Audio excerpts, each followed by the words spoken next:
Ladies and gentlemen, thank you for joining us this afternoon. My name is Adam Paoli, and I am the founder and lead wealth planner for Cotiva Wealth Planning Partners.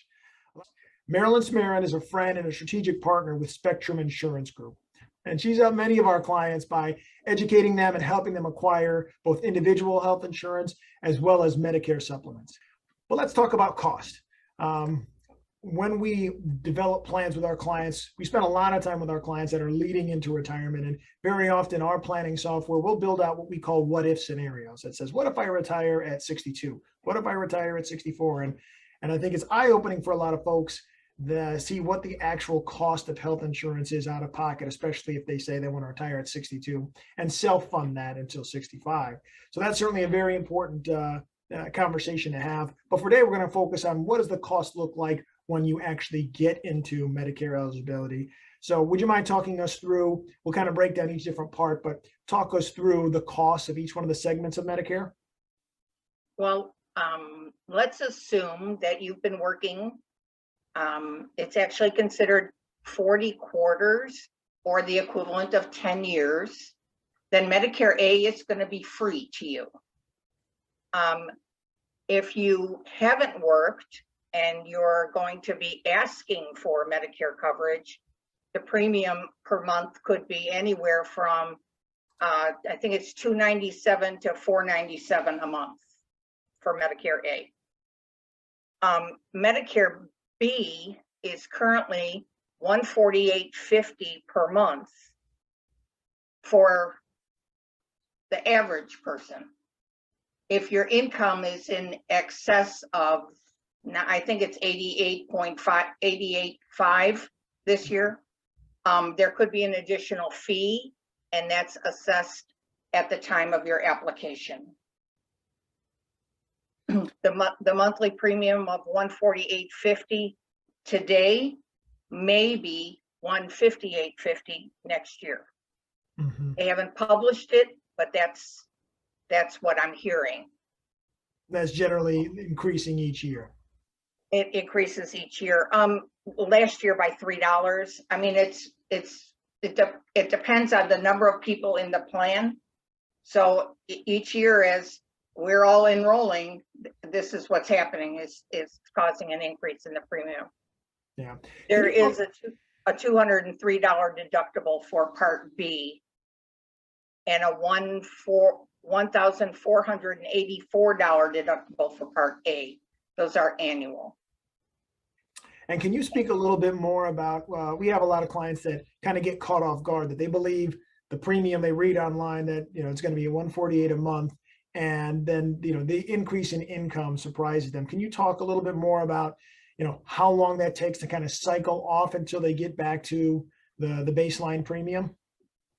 Well, getting back or reducing the increased IRMA depends upon when their income goes down and is reported to Social Security. So every year, if you have an account on socialsecurity.gov, you can watch what's being reported, and you can see when you come underneath the threshold for an increased premium payment. Mm-hmm.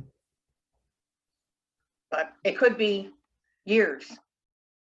Yeah, depending on your work history and how long you're continuing to earn income. Yes.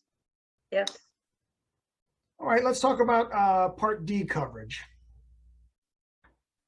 Part D is the prescription drug plan, and there are probably roughly 40 now prescription drug plans on the market. It is best to pick your drug plan based on your current needs. Medicare.gov has a great facility for showing you what drug plans are available based on not only your prescription drug coverage currently, but also on the pharmacies that you use, which pharmacies will get a better benefit than others, which are preferred pharmacies versus standards. And we'll continue to update every year and give you a fresh look should you choose to build yourself a platform on Medicare.gov. And can you talk a little bit about the Part D penalty, when that would apply and what that number would be? When you end up with A and B, you need to select Part D at the same time. You should never have a gap 62 days. The minute you have a gap of more than 62 days uncovered, either by a group plan and a qualified prescription drug plan, they will assess a penalty, which is 1% of the national average, which is about $32. So 1% of $32 assessed every month forever. It never goes away. So it's not a huge penalty, but if you don't enroll for 2 years, it's that little penalty times 24 months added on every month. A prescription drug plan can be as inexpensive as $7 or as expensive as $180 a month, depending upon your individual prescription needs and the carrier. Quite a wide range. And I want to step back to Part B very quickly on the Part B late enrollment penalties as well. Can you talk a little bit more about the timing and the penalties there? You know, Adam, in all the years I've been doing this, I have never had a person get a penalty for Part B. I don't know why anyone would get a Part B penalty. A lot of people who are on group plans elect Part A because the carrier tells them that they want them to take Part A to continue their coverage, but they don't take Part B because that's covered under the general plan and they have adequate coverage. So they don't enroll in B. But if you have a group plan that's credible, when you call Medicare and you say, okay, well, I'm going to leave my group plan, I want to enroll in Medicare Part B, they ask you to submit a form that says you've been on a plan and there is no penalty. So I don't know why anyone would ever have a Part B penalty. Got it. So as long as you are filing appropriately at appropriate times, and most people, I'm assuming, are jumping on during special enrollment periods, which also don't qualify for a penalty, correct? Correct. You got this down, Adam. I'm getting there slowly but surely. Let's talk about Medicare Advantage plans and Part C. You mentioned that that's a combination of A, B, and D. Can you talk a little bit more about costs and I'm sorry, not D.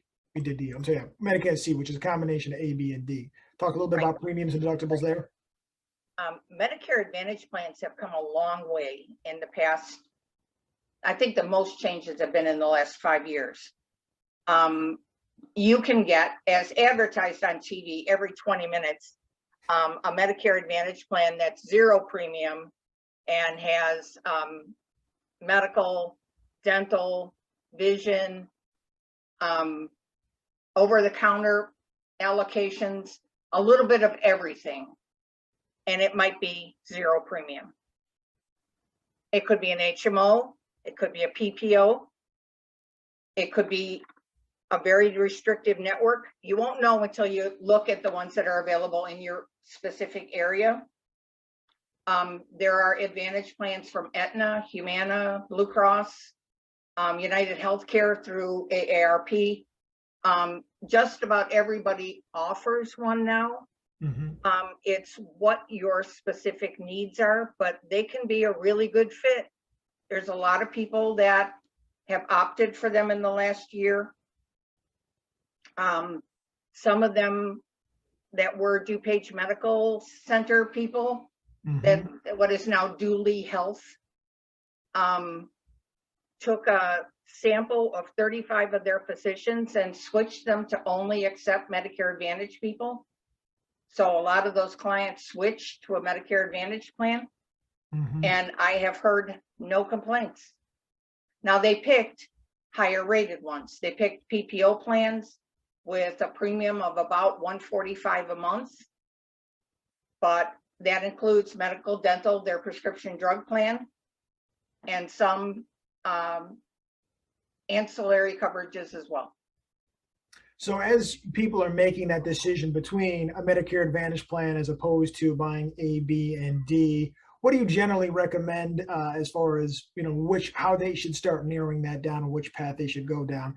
I certainly imagine that which medications they're taking are important, the doctors in the network are important. But when one of our clients calls your office and says, "I need to start, narrowing this down," how do you normally get them started, and what should they be thinking about first?